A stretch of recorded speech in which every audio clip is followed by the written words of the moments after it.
નાઈ સરસ્વતી સૌર્ય ન્યૂઝમાં આપનું હાર્દિક સ્વાગત છે। ડિવિઝન ફાળવાય તો મુસાફરો અને એસટી કર્મીઓના પ્રશ્નો નિકાલ આવી શકે।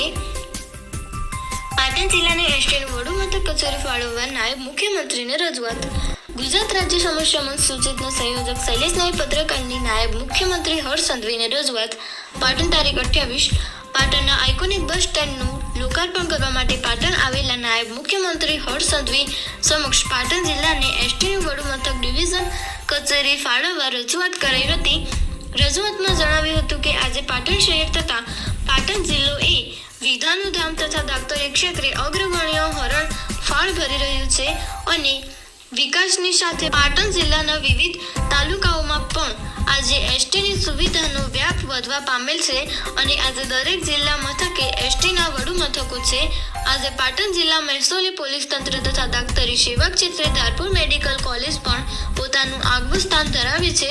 આ ઉપરાંત પાટણ હેમચંદ્રાચાર્ય ઉત્તર ગુજરાત યુનિવર્સિટી અને રાણીની વાવ પણ આગવી ઓળખ ધરાવે છે। પાટણ જિલ્લાના પાટણ સરસ્વતી ચાણસમાં હારીજ સમી શંખેશ્વર ડેપો કાર્યરત છે અને તેનો વહીવટી કાર્યભાર એ મહેસાણા એસટી ડિવિઝન કચેરી મહેસાણા ખાતેથી કાર્યરત છે અને પાટણ જિલ્લાને પોતાનું આગવું ડિવિઝન ઓફિસ જો પાટણ જિલ્લાને ફાળવવામાં આવે તો મુસાફર જનતા તથા એસટીના કર્મચારીઓને પોતાના રોજિંદા કામકાજ તથા તમામ નાના મોટા પ્રશ્નો નિરાકરણ ઝડપથી ઉકેલ આવી શકે અને તેમના પ્રશ્નોની રજૂઆત માટે મહેસાણા સુધી લાંબુ થવું ન પડે। મહેસાણા જિલ્લામાં 12 ડેપો હાલ સંકળાયેલ છે, જેમાં પાટણ જિલ્લાના 3 ડેપોનો સમાવેશ કરાયેલ છે અને શંખેશ્વર રણુજ સમીનું પોઈન્ટ સંચાલન થાય છે। આ ઉપરાંત સરસ્વતી તાલુકામાં રોડ ઉપર આવતા ગામ ખાતે પણ પોઈન્ટ ડેપો બનાવવામાં આવે તો અને તેનું સુચારુ સંચાલન થાય તેવી કાર્યવાહી ઝડપથી કરવા ગુજરાત રાજ્ય સમસ્યા મંચ સૂચિતના સંયોજક શૈલેષ નાઈ પત્રકારે આવેદનપત્ર આપી રજૂઆત કરી હતી।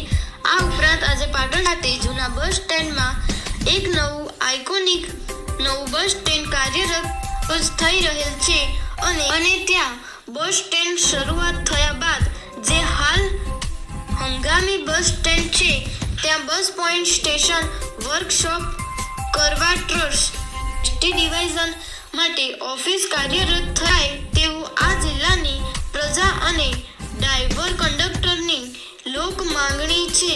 પાટણ જિલ્લાના વિકાસ અર્થે પાટણ જિલ્લાને એસટી ડિવિઝન ફાળવવામાં આવે તેવી ગુજરાત રાજ્ય સમસ્યા મંચ સૂચિતના સંયોજક શૈલેષ નાઈ પત્રકાર દ્વારા નાયબ મુખ્યમંત્રી હર્ષ સંઘવીને રજૂઆત કરવામાં આવી છે।